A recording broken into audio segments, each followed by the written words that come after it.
Belaino khairongma sisa patimungni mangpili kasawi phaika Bishalgor Gokulnogorni Norendra Deborma Kamio tamni hinmale laithangnai 16 February salmario Josuda Deborma mungui khoroksa chakrajuk bini umor 60 above bono hordi boro nokni telangui Sukal hini koksil cawi bokrok bukruk hatiriwi butok klaimani mangpili sana thangke tabu 5G ni mall choli tongo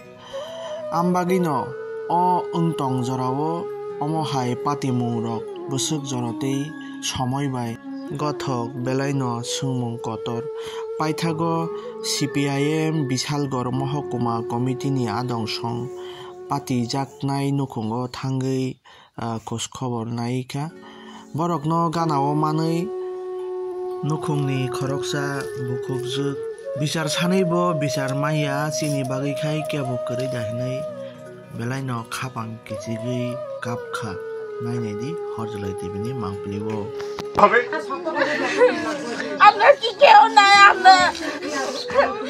আইনের লাগে দরকার গেলেও আইনে আমরা কোনো কইরা দেব না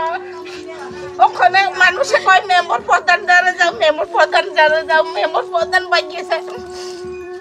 member বেরি কই ও তাইয়ারে গিয়ে কইছে পর কিটা কই জানাছে আমারে বয়স হই বালা না টাইম পাইলে আমরা যামু মেম্বারে কইতেছে ও গোবিন্দ দেবরমা আবার কই আমারে টাইম পাই না আমারে কালকা বয়স হই বালা না পুলিশে এটা কেস নিছে নি থানা মামলা হইছে নি হইছে না আজকে ওখানে লয়ে দুইবার আমরা পুলিশ সকালে যায় বিকালে যায় কালকা ও সকালে যায় বিকালে যায় আমরা এই দিয়ে যাই এই যে পুরো বয়সের মানুষ এই বেদিনে যে মাইরা রাখছে বেদি আমরা সিপিআইএম বিশালগড় মহকুমা কমিটির পক্ষ থেকে একটা প্রতিনিধি দল আজকে সকালবেলায় এই বিশালগড় বকুলনগরের নরেন্দ্র দেববর্মা পাড়া হরিশনগরে আমরা এখানটায় যশোদা দেববর্মার বাড়িতে এলাম। এখানে মধ্যযুগীয় বর্বরতার শিকার হয়েছে যশোদা দেববর্মা, বয়স যার 60 ঊর্ধ্ব। তাকে গত 16 তারিখ এই এলাকায় কিছু দুর্বৃত্ত বাহিনী বিভিন্ন অপকৌশল অবলম্বন করে মিথ্যা অপবাদ রটিয়ে ডাইনি অপবাদে তাকে বাড়ি থেকে রাত্রি 10টার সময় তুলে নিয়ে যায় এবং জনৈক উত্তম দেববর্মা তার মেয়ে কালী পেয়েছে এই কথা বলে সেখানটায় কালীর কথা মতো তার মধ্যে ডাইনি নাকি দেখেছে সেই হিসাবে আরো 4-5 জনের নাম বলে।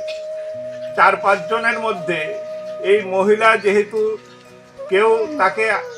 এই মুহূর্তে দেখার কেউ নেই, 2 মেয়ে তারা বিবাহিত, সেই সুযোগ নিয়ে এবং বয়স্ক এই কারণে তাকে টার্গেট করে তাদের বাড়িতে নিয়ে যায়। নিয়ে যাওয়ার পর সেখানটায় উত্তম দেববর্মা, অঘোর দেববর্মা, রাহুল দেববর্মা এবং সঞ্জিত দেববর্মা মূলত এই 4 জন এই মহিলার উপরে বর্বরচিত আক্রমণ করে, মাথা ফাটিয়ে দেয়, শরীরের বিভিন্ন জায়গায় আঘাত করে, এমনভাবে আঘাত করে যে মহিলা তৎক্ষণাৎ আঘাতের মারে তাদের বাড়ির উঠানেই উনি সেখানটায় পায়খানা পর্যন্ত করে দেয়। আমরা এই যুগে এখনো আছি 21 শতাব্দীতে এবং রাজ্যের আইন শৃঙ্খলা পরিস্থিতির চরম অবনতির নিদর্শন হচ্ছে এই নরেন্দ্র দেববর্মা পাড়া, যেখানটায় এত বড় ঘটনার পর পুলিশ স্বতঃপ্রণোদিতভাবে এই মামলার সেখানটায় তদন্ত করার কথা, কিন্তু অভিযোগ দায়েরের পর আজকে পর্যন্ত কোনো আসামি গ্রেপ্তার হয়নি। এটা দুর্ভাগ্য। আমরা এই যশোদা দেববর্মার উঠান থেকে, তার বাড়ি থেকে রাজ্যের মুখ্যমন্ত্রী, রাজ্য প্রশাসনের কাছে দাবি জানাচ্ছি এই ঘটনার সুষ্ঠু তদন্ত করে যারা দোষী তাদেরকে অবিলম্বে গ্রেপ্তার করতে হবে, কঠোরতম শাস্তির আওতায় আনতে হবে। এই 21 শতাব্দীতে বিজ্ঞানের অগ্রগতির যুগে ডাইনি অপবাদ দিয়ে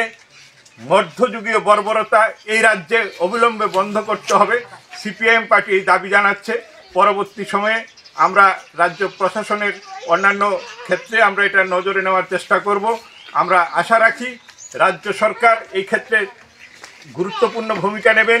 এবং এখানটায় দাঁড়িয়ে যশোদা দেববর্মার তার চিকিৎসার ব্যয়ভার বহন থেকে শুরু করে যাবতীয় দেখভালের দায়িত্ব তারা গ্রহণ করবেন, এই অনুরোধটুকু আমরা রাখছি রাজ্য প্রশাসনের কাছে।